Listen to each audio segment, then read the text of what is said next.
Hi, I'm Dr. Leela Holcomb.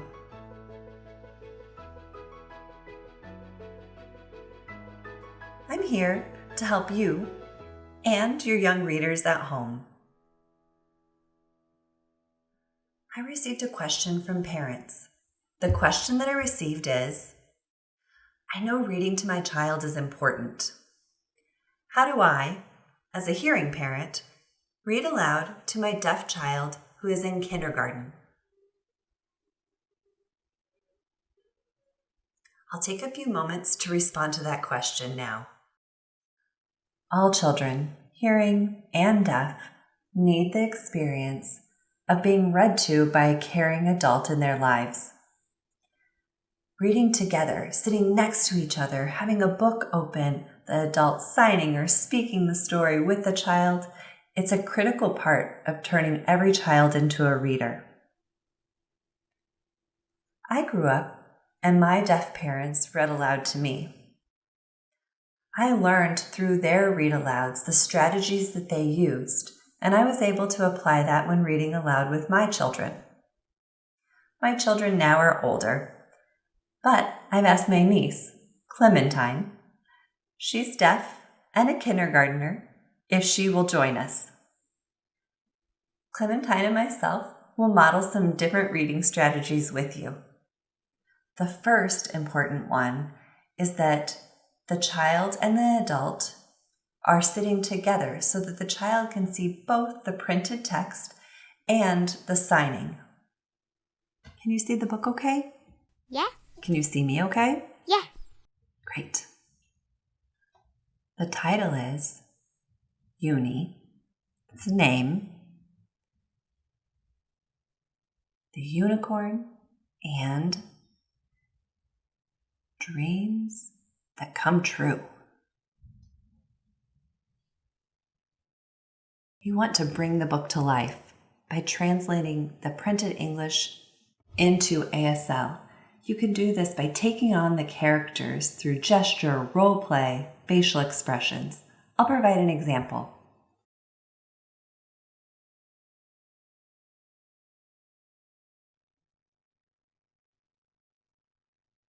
Far, far away, there was a little girl, just like you.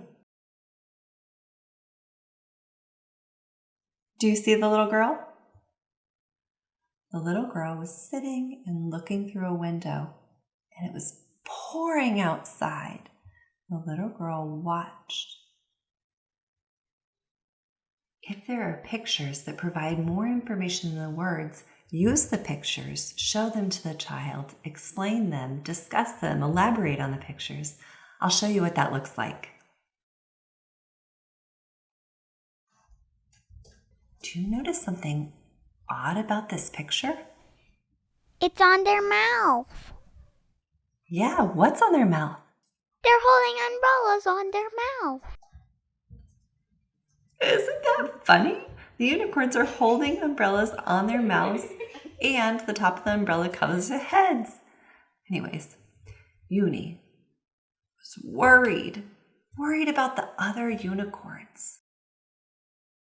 Sometimes you can pause the story and provide more information.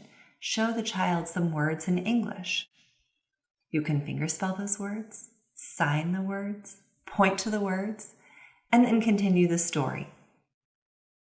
I'll show you how you might do this. Do you notice this word here?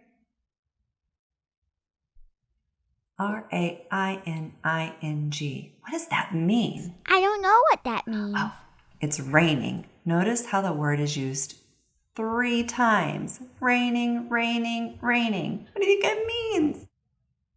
Oh, that must mean it's been raining a lot every day.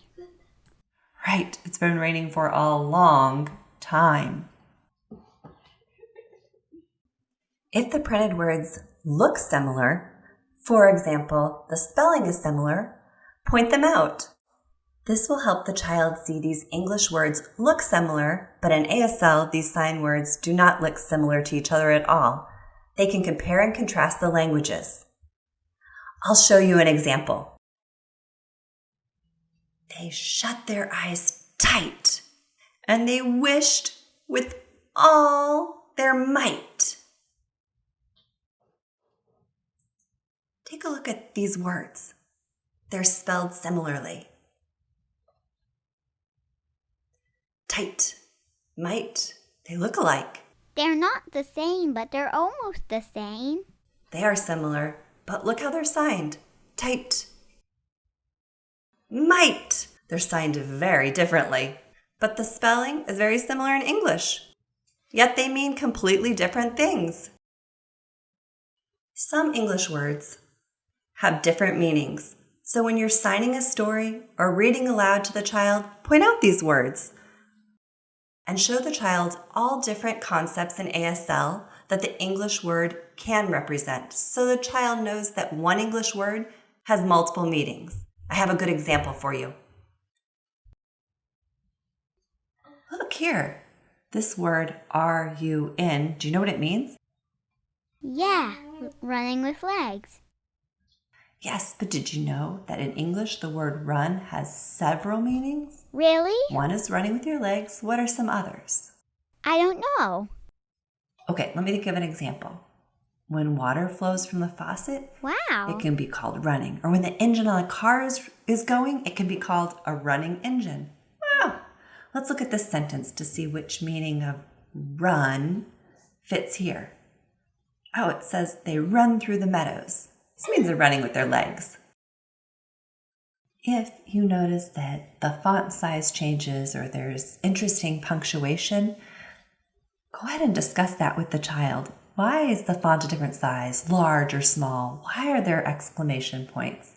And describe why this is happening in the text. Suddenly they heard thunder, clap, clap. They saw lightning, zap, zap. Do you notice how these words are bigger here? Why?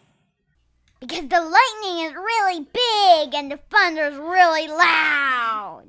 Look here, it says clap with an exclamation point because the whole place really shakes up. Yes, that's right.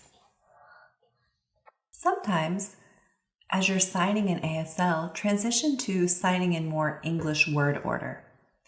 This provides the child with exposure to English word order and how it can be translated into ASL, how it's similar and how it's different. I'll show you an example of what this might look like. Then, everything went white and quiet. This means that everything in the environment transformed into white everywhere. There were noises before, but now everything was still. The unicorns were shocked to see that. These are strategies that parents of deaf children commonly use. Sometimes the focus is on just enjoyment of telling a story and watching a story. And other times, English text, the words there, or the content knowledge, that's the focus. These strategies also apply to other languages. So for example, if you're a Spanish-speaking parent, you can use the same strategies with a Spanish children's book. If you're hearing and you're still learning sign language, maybe these strategies feel overwhelming or daunting. Oh, please don't worry. It's important to enjoy yourself, be silly and funny, be animated, act out the scenarios. Making the experience of reading a book together a positive one that's exciting for the child is more important than rigidly reading word for word. Don't worry about that. The main purpose of reading aloud is to promote your child's love for books, and I'm so glad you're doing that with your child. Thank you for your question. For more information about teaching reading, please visit readingrockets.org. Reading SOS is produced through a partnership of the National Education Association and WETA.